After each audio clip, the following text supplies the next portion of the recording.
Hello friends, welcome to my channel. এগিয়ে চলতে সকলকে স্বাগত। আর WBPSC ফুড এসআই 2024-এর নিউ কেস আপডেট নিয়ে আজ আমরা চলে এসেছি এই ভিডিওতে। তো যেহেতু আজ সেকেন্ড হিয়ারিং ছিল, তো সেখানে কী আলোচনা হলো, কতটা কী হলো, সমস্তটা কিন্তু আজ এই আলোচনার মধ্যেই থাকবে। খুব বেশি টাইম ওয়েস্ট করবো না, মাত্র 2 মিনিটের মধ্যে কিন্তু ভিডিওটা কভার করে ফেলবো। তো আমরা কম বেশি সকলেই কিন্তু জানি যে বিচারপতি রাজশেখর মান্থা ফুড এসআইয়ের সমস্ত তদন্তের ভার কিন্তু সিআইডির উপর দিয়েছিলেন এবং বলেছিলেন যে 22শে মে এর মধ্যে সমস্ত তদন্তের রিপোর্ট কলকাতা হাইকোর্টে পেশ করতে হবে এবং সেকেন্ড শুনানি কিন্তু 22শে মে হবে। তো সেটা কোনো কারণে হয়নি।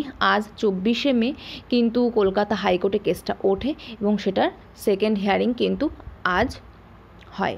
সেখানে কিন্তু সিআইডি তার রিপোর্ট জমা করতে পারেনি। এতদিন পর্যন্ত যে তদন্ত করলো তার রিপোর্ট কিন্তু সিআইডি কলকাতা হাইকোর্টে আজ জমা করতে পারেননি। তো এত বড় দুর্নীতির যে তদন্ত সেটা সিআইডির উপর কলকাতা হাইকোর্ট দিল। জানি না কতটা কী হবে, আশা করা যায় ভালো কিছুই হবে, কিন্তু রিপোর্ট কিন্তু ফার্স্ট বারে কিন্তু জমা করতে পারলো না। সিআইডি কিন্তু আরও সময় চেয়ে নিল কলকাতা হাইকোর্টের কাছ থেকে, মহামান্য কলকাতা হাইকোর্টের কাছ থেকে, যে তদন্তের জন্য আরও কিছুটা সময় প্রয়োজন।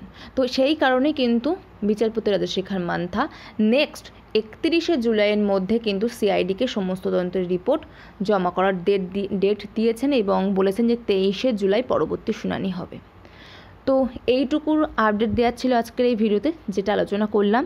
তো ভিডিওটা শেষ করব এখানে। তার আগে বলবো, ম্যাথের উপর স্পেশাল কিছু ক্লাস নিয়ে কিন্তু আলোচনা হচ্ছে, যেটা এগিয়েছিল 2.0-তে হচ্ছে, যেটা ভিডিওর লিঙ্ক দিয়ে দেবো ডেসক্রিপশন বক্সে বা কমেন্ট সেকশনের মধ্যে।